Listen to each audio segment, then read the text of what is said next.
No slave can serve two masters. It happens every day. Two jobs. What's the problem? Why cannot a slave serve two masters?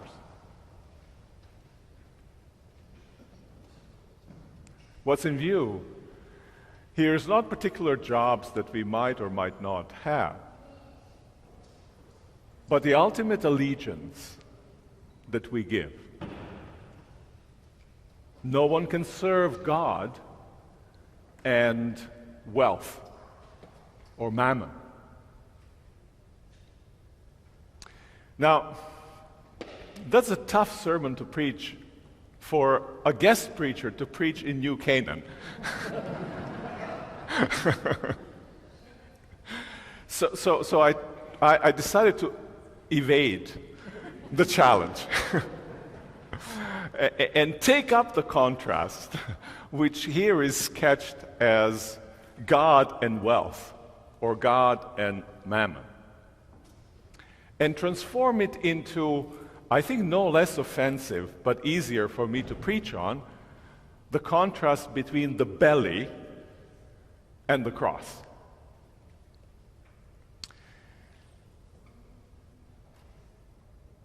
I'll base my text on Philippians 3, and I'll read the text for you because it's not part of our lectionary reading.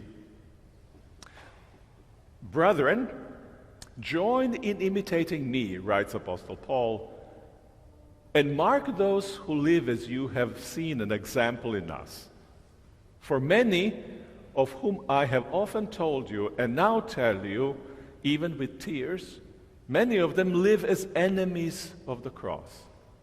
Their end is destruction, their God is the belly, and their glory in their shame, with minds set of earthly things. But our commonwealth is in heaven, and from it we await a Savior, the Lord Jesus Christ, who will change our lowly body to be like his glorious body by the power which enables him even to subject all things to himself. The belly and the cross. Here too, in a sense, you have two gods. The crucified Christ on the one hand, or the belly, to whom the enemies of the cross, as Apostle Paul, serves. What does the belly stand for? Obviously, it's about food, but it's more than about food. It's about our appetites. It's about hunger as organizing principle of our lives. Search to satisfy hunger as that around which our entire lives revolve. Of course, hunger, all sorts of hunger, not just for food, are useful for our survival. If we didn't have hunger, we could not survive. Obviously, certain forms of hunger are also important for our enjoyment of ordinary things in life. If we didn't have a lack, and therefore hunger, we wouldn't enjoy as much things that we get when our hunger is satisfied. But there's something deeper here at stake. It's not whether having hunger is a good thing, but whether one ought to organize one's entire life around satisfying the hunger. And it's a tricky thing to do that. If you look in the book of Ecclesiastes, book of the wise, sayings and perspectives on life in the Hebrew Bible, you have a line there which says something like this: the eye is not satisfied by seeing. The ear is not satisfied by hearing. And then, turning this metaphor from individual to cosmic, all rivers flow into the sea. But the sea is never full. It names the experience that we have. that our desires are in principle insatiable. We always hunger for having more. And part of the reasons why we hunger for having more is because others have more. So it's not just an inner urge of a hunger that we have, but the hunger kind of travels from one to the next. It's a weird thing that happens, right? How from one person to the next generates the hunger, and you become hungrier because other person has something that you might want. And Apostle Paul says, this is people's glory, satisfying one's hunger, or having sophisticated means to satisfy one's hunger ends up being person's glory. And his response to that is actually they glory in what is shameful. Now that comes probably as a most surprising perspective on our satisfying our hunger. But you have to have in mind something like, if you step back and squint a little bit, you have to have something in mind as a glutton who constantly shoves things in, and never is quite full and satisfied. It can be a very sophisticated, of course, Epicurean glutton. It need not be base one, but nonetheless. Apostle Paul says there's something shameful not simply in things that we do in order to satisfy our hunger. And we all can tell stories, right? What we have done because we had hunger for certain things, and then we had to do things of which we later were ashamed. But that's not simply what he has in mind. He has in mind the satisfying of hunger itself. There is something shameful in it. And shameful is in excess. Never having enough. Always seeking more. Always hoarding. Always wanting. Always fearing that one will fall behind. Always adding. There's kind of a slavery in our service to hunger. No slave can serve two masters. The slave of the belly. Now, one of my favorite writers, I shouldn't say that here, but I will, is Karl Marx. I wrote a whole dissertation about Karl Marx. I disagree with all sorts of things, but he said one phrase among others he mentions, which I think is really interesting. He talked about cozy slavery. Slavery that you like, that you feel it's really cool to be this kind of a slave. But nonetheless, when you think about it, you end up being slave. And often that's our experience with wealth. That's our experience when hunger becomes our master, but belly becomes our God. We're slaves, and we like it. But nonetheless, slaves we are. And slaves we are as such, and never truly satisfied. Jesus said in response to the tempter in the wilderness, man or human beings do not live or should not live by bread alone. Now notice when he said it, if you know the story, you know that he has fasted for 40 days. He was absolutely famished, and he was in the wilderness. And there, surrounding him, were these stones. And the tempter tells him, turn these stones into bread. And you think, what's tempting about this thing, right? What's the temptation part of it? I've done my 40 days of fasting. I've done my religious obligation. And now, of course I should, if I can turn these stones into bread, that would be just an absolutely fantastic thing. It's just the same as going to a store and buying bread, right?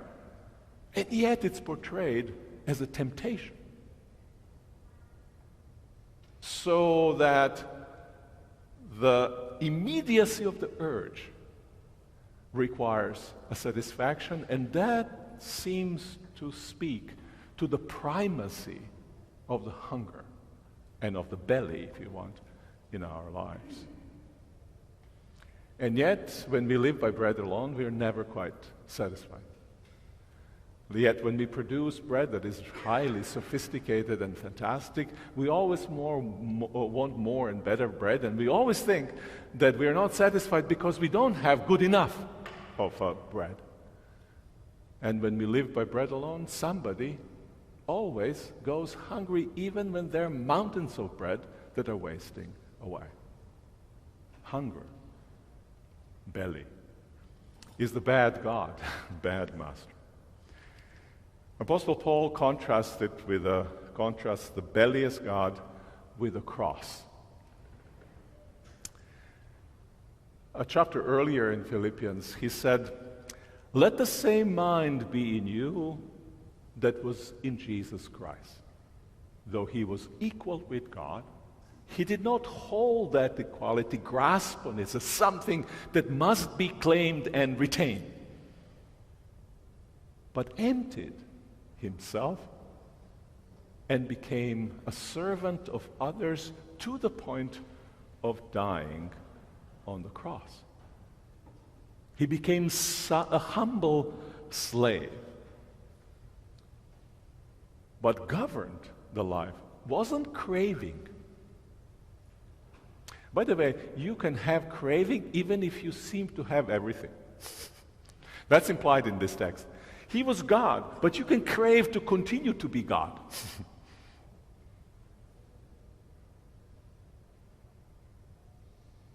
He emptied himself.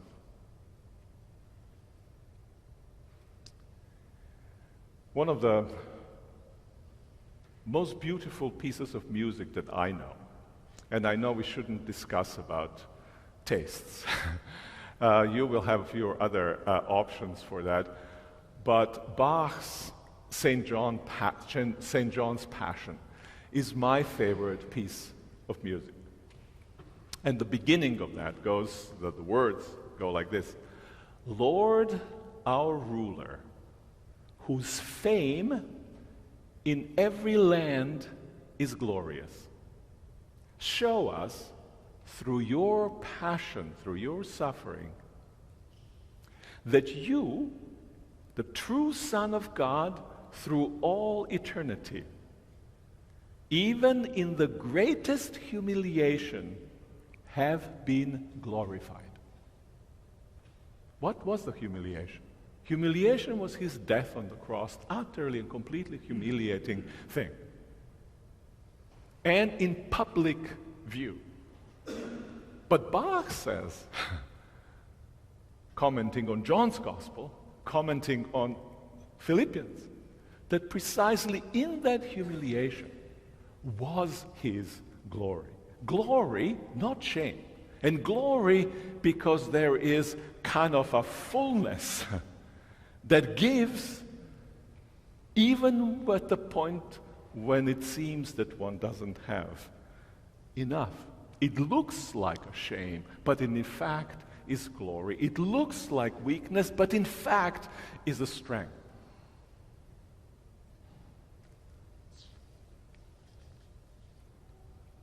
Apostle Paul speaks also about enmity between people of the belly and people of the cross. And you can see why that would be the case.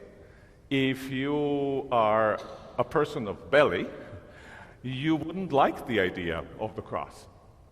And if you're a person because it would demand giving rather than hoarding and taking for yourself. If you're a person of the cross, you would maybe disdain a person of the belly because you think that's very shameful. It's just hoarding rather than giving away.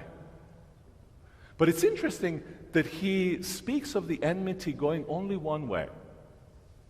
The belly is the enemy of the cross. Cross is not the enemy of the belly. And the reason for that is very simple. Because cross stands for generosity.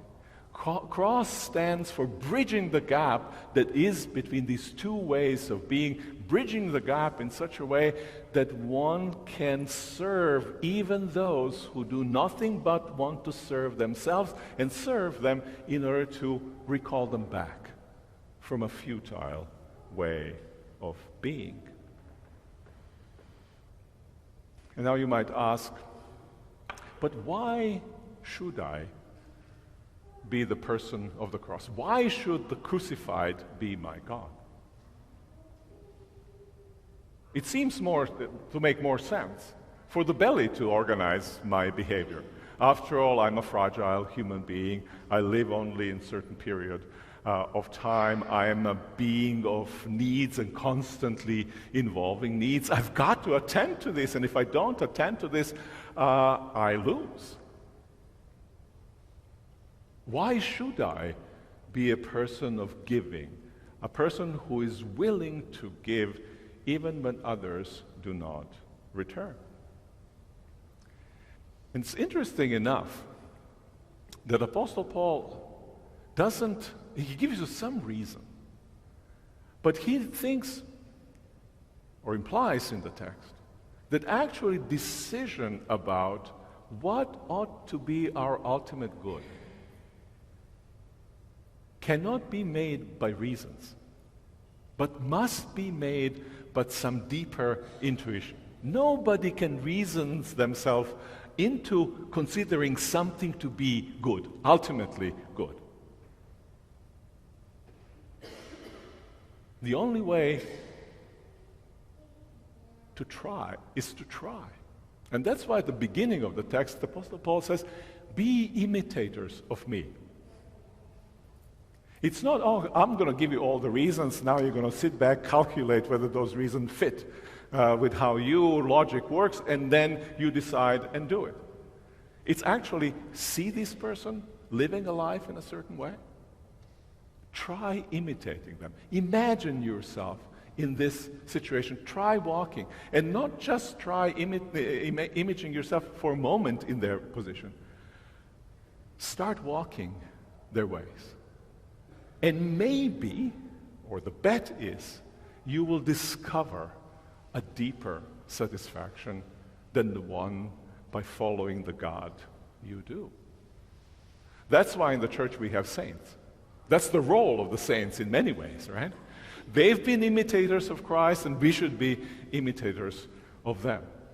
And often imitators when we are quite ambivalent about whether we should go that way because we're pulled in different directions with different needs.